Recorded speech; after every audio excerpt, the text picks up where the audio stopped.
Ikalawang kabanata. Natapos likhain ng Diyos ang kalangitan, ang mundo at ang lahat ng naroon.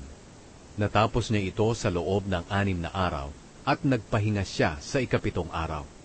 Binasbasan niya ang ikapitong araw at itinuring na di pangkaraniwang araw. Dahil sa araw na ito, nagpahinga siya nang matapos niyang likhain ang lahat. Ito ang salaysay tungkol sa paglikha ng Diyos sa kalangitan at sa mundo.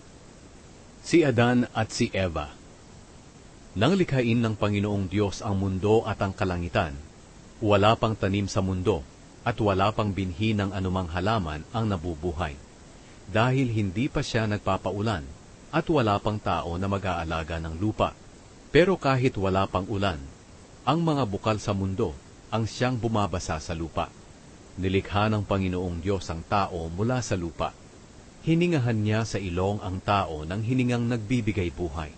Kaya ang tao ay naging buhay na nilalang. Pagkatapos, nilikha rin ng Panginoong Diyos ang isang halamanan sa Eden, sa bandang silangan, at doon niya pinatira ang tao na nilikha niya.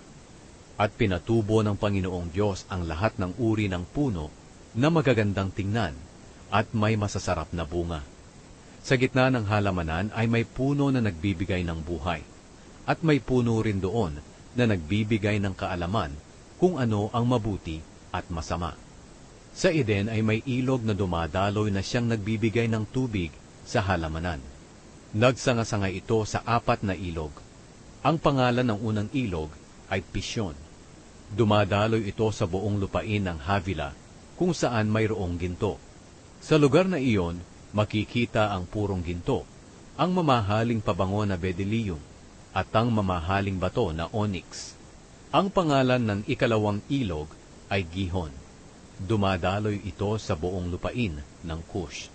Ang pangalan ng ikatlong ilog ay Tigris. Dumadaloy ito sa silangan ng Assyria. At ang ika-4 na ilog ay ang Euphrates. Pinatira ng Panginoong Diyos sa halamanan ng Eden ang taong nilikha niya para mag-alaga nito. At sinabi niya sa tao, makakakain ka ng kahit anong bunga ng punong kahoy sa halamanan, maliban lang sa bunga ng punong kahoy na nagbibigay ng kaalaman kung ano ang mabuti at masama. Sapagkat sa oras na kainin mo ito, tiyak na mamamatay ka. Pagkatapos sinabi ng Panginoong Diyos, hindi mabuting mabuhay ang tao ng nag-iisa lang, kaya igagawa ko siya ng kasama na tutulong sa kanya at nararapat sa kanya. Nilikha ng Panginoong Diyos mula sa lupa ang lahat ng uri ng hayop na nakatira sa lupa, pati ang lahat ng uri ng hayop na lumilipad. Pagkatapos, dinala niya ang mga ito sa tao para tingnan kung ano ang ipapangalan nito sa kanila. At kung ano ang itatawag ng tao sa kanila, iyon ang magiging pangalan nila. Kaya pinangalanan ng tao ang mga hayop na nakatira sa lupa, pati ang mga hayop na lumilipad. Pero para kay Adan, wala kahit isa sa kanila ang nararapat na maging kasama niya na makakatulong sa kanya. Kaya pinatulog ng Panginoong Diyos ang tao ng mahimbing. At habang natutulog siya, kinuha ng Panginoong Diyos ang isa sa mga tadyang ng lalaki, at pinaghilom agad ang pinagkuhanan nito. Ang tadyang na kinuha ng Panginoong Diyos sa lalaki ay nilikha niyang babae, at dinala niya sa lalaki. Sinabi ng lalaki, narito na ang isang tulad ko, buto na kinuha sa aking mga buto, at laman na kinuha sa aking laman. Tatawagin siyang babae, dahil kinuha siya mula sa lalaki.